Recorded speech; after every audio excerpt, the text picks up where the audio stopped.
It's a good question. Unfortunately, there is no concise answer for that. Any other questions about the upwinding? Yeah. When you want to go higher order, how would you do it near the boundary? Or how would you start a solution?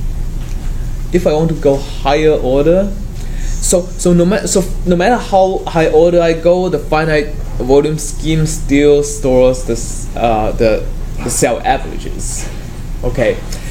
So I think your question is on how do I start the solution?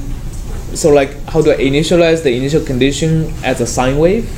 Is that your question or no? I mean, okay, maybe we should say more. Suppose I want to go higher order in time.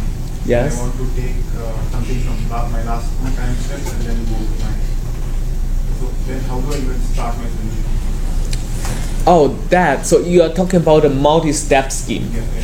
In a multi-step scheme, the usual way to do is to start it with a single-step scheme. Like start with so if you use let's say BDF2, a backward difference 2 scheme, you start with a BDF1, which is backward order for the first step. Then starts with BDF2 integration. Usually, one step of lower order scheme doesn't ruin your time accuracy. Okay. And OD45 is actually a high order time integration scheme. And here, the numerical error is, I'm pretty convinced it's going to be dominated by spatial discretization error. Because once you go upwinding, if you are only taking the, if you are approximating the cell interface flux using the cell average flux on one side of the interface, what order of accuracy do you think we get? First order, because we are making an error proportional to delta x, right? So if you look at carefully the solution here, the solution is going towards the right hand side.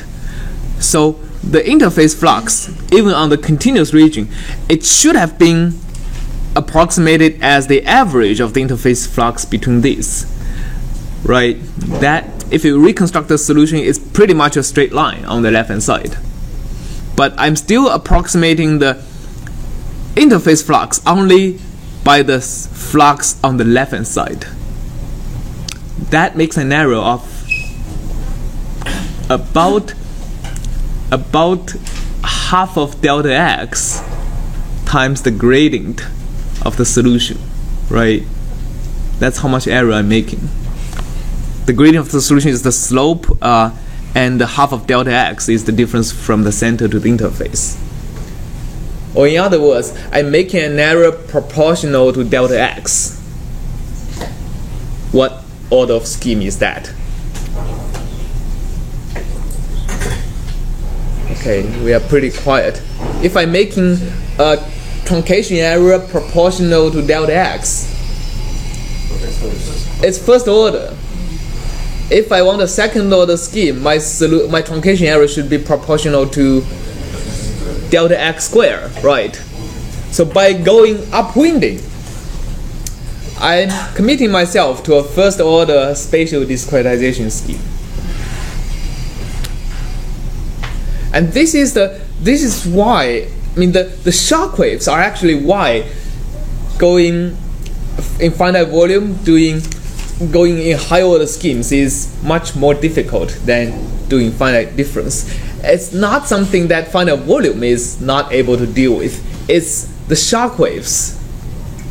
To capture the behavior of the shock waves correctly, it's hard to go to a high order scheme. Okay, yes? Is it possible to have a localized region that you have a first order error around the shock wave, and then elsewhere you have higher order accuracies, and then you just track this shock wave with your lower order outcomes? Yes, so your idea is to have a first order scheme locally around the shock wave and have a high order scheme elsewhere. You're getting ahead of me. That's what we are going to be talking about next lecture. Okay. The switch you are proposing is called a limiter. And that's the focus of our next lecture. The limiter is a mechanism of detecting a discontinuity. I mean, it is actually not detecting discontinuity. It is detecting local maxima and minima. Okay, so if you look at here, around the shock wave, I have a local maximum and a local minima. The limiter is something that it's actually a mechanism of completely switch to a first order scheme when you're around the local minimum or maximum, and smoothly go to a second order scheme at very continuous regions, at smooth regions of the solution. So it's a very good point. That's exactly the idea. Yes? How does that compare to using a higher order upwinding scheme, like a 3 or 4 point upwinding scheme? How does that compare to using a higher order upwinding scheme? That's let me see.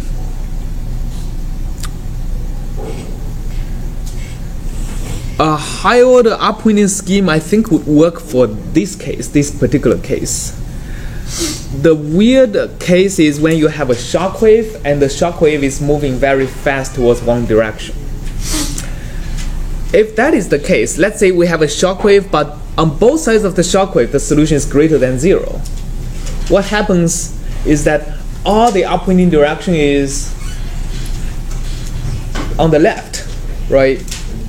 So if you use a very high order upwinding scheme, immediately on the right hand side of the shock wave, you will be upwinding across the shock wave. That is going to give you oscillations. So you have to be able to track it. You have to be able to track it, yes. Yeah, it's a good idea, but like it's proven that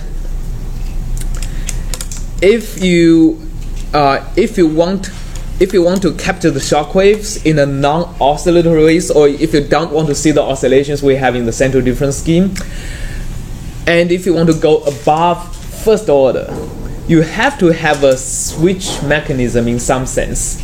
You have to include a nonlinearity in the scheme itself. I mean, nonlinearity in the scheme, it means you need to have a nonlinear scheme even for solving linear equations.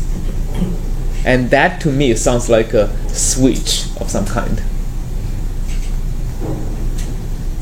All right, any other questions? These are very good questions. Yes? How do you quantitatively analyze the error between the solution? How do I? So here the approach we had to analyze the error and to relate it to the eigenvalues of some matrix is not applicable here. So how do you analyze the error you're making and the solution? How do I analyze the error in my solution? So this is the nonlinear equation, right? So you can't just write down the scheme as a matrix times a vector. But the technique we discussed at the end of finite difference, which is linearizing the numerical scheme, and look at the matrix that describes the linearized evolution equation, still works. So you need to be able to linearize not linearizing the governing equation, but linearizing the discrete governing equation, the ODE basically, and track how does the linearized equation describe the evolution, accumulation, and the growth and decay of a small error. And there are actually multiple ways of doing that. There is a way of solving the linearized equation. There is also a way of solving the adjoint of the linearized equation. That basically gives you a very efficient way of telling how does the numerical error happening all over the place, including different space points, different time steps, affect your final quantity you are interested in. If you are doing CFD, computational fluid dynamics simulations, these are usually forces on a solid body or oscillations and things like that. It's usually one quantity you are interested in. So basically, linearization is the key for dealing with error in nonlinear equations. All right, any other questions?